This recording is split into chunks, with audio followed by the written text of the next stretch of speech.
Yeah, let's preamble what we're doing right now. All right. Oh, we're good to go. So hello everyone watching. We're on a live stream right now. We just asked a question, which is ask us anything, any intimate detail you want to know about us. But just so you know, we're circling back in about 2 minutes to come to the topic of the day, which is how to finally achieve the goals you set. Okay, Right. so you watch. We're coming back to that. But for now, favorite cheat meal? Yes, Chipotle. Chipotle. And me, it's dessert. Anything dessert. Yeah, I don't have much of a sweet tooth. My belly gets bloated. Sweets don't make me happy. And I remember the ones that came up. So Brian's worst habit, somebody asked, and I, you know what? It's a good sign that I cannot throw that off the top of my head. I have absolutely no idea what your worst habit is. I can tell you what I think my worst habit is. Yeah. I snore.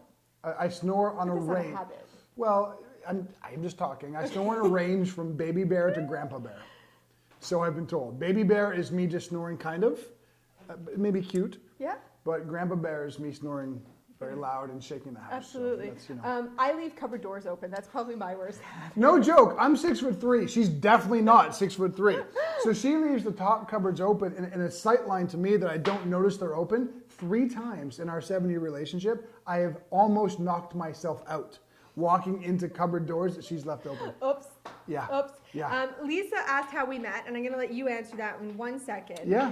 Heather McCarr just asked last time that we had a job. I have never had a job. I've always been an entrepreneur. I've had one job. I worked for 3 weeks in a job. Yeah, I've had one professional job in my life. I've worked for myself aside from that. When I was younger, going through college, I was a bouncer and a bodyguard. Yep. I don't really count that because it wasn't like a professional endeavor of mine. Yep. It was part-time work to pay for college, basically. So we're going to get to this right now, by the way. Yeah, We're having fun on live stream. We'll answer those. We can answer the rest. When this is over, we're going to come back to this live do stream and answer the question. So, how to finally achieve the goals you set?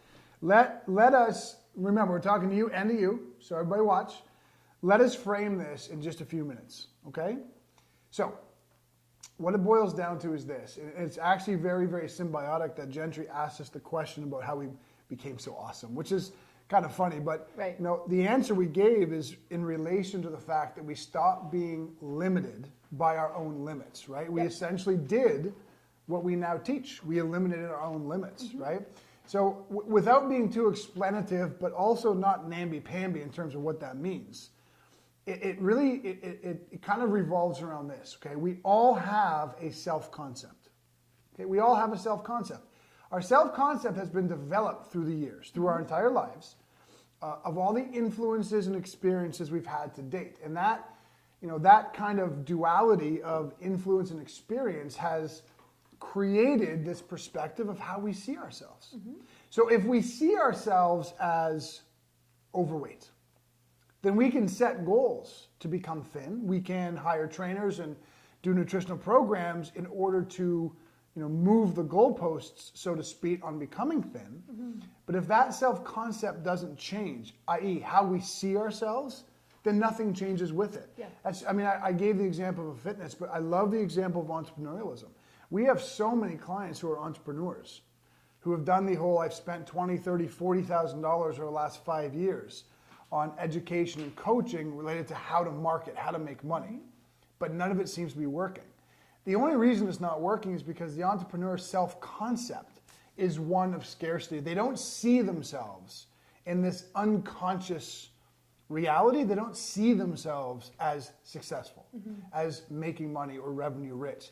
And until we move the self-concept, goals don't get achieved. Yeah. So the number one factor, long before we start talking about goal setting and proper procedures of goal setting and systems to goal setting and execution and accountability, which is what most people talk about, we're kind of on the other side of the coin saying, look, that stuff's all great, it's necessary.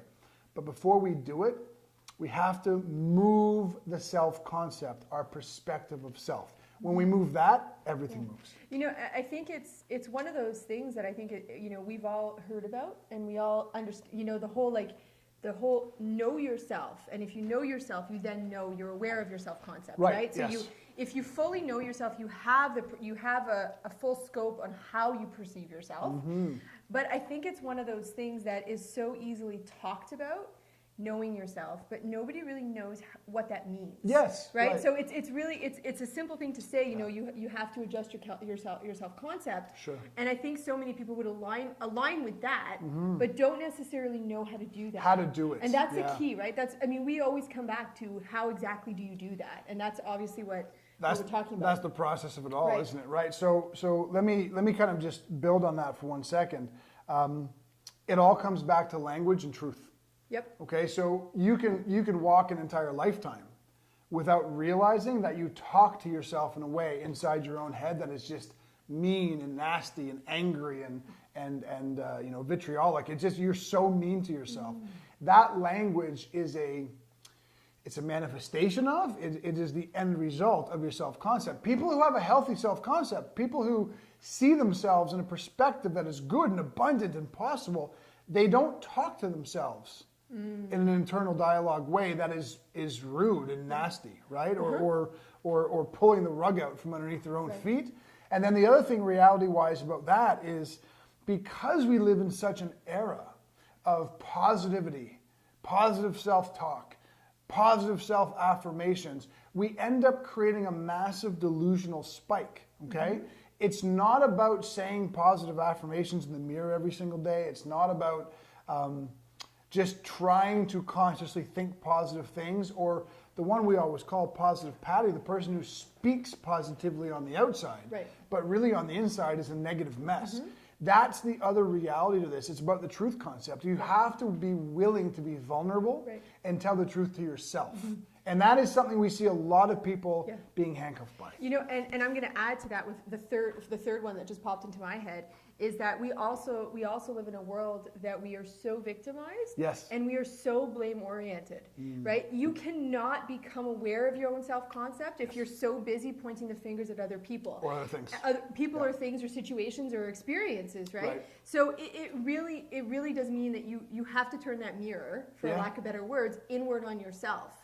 And say that, you know, like, you can have situations going on or people in your world who maybe aren't ideal, but in the end, without looking at and understanding your own self-concept, you're never going to be able to shift any of that. I agree. Ever, right? 100%. And that's the whole basis of it all. How do you finally start achieving the goals you set?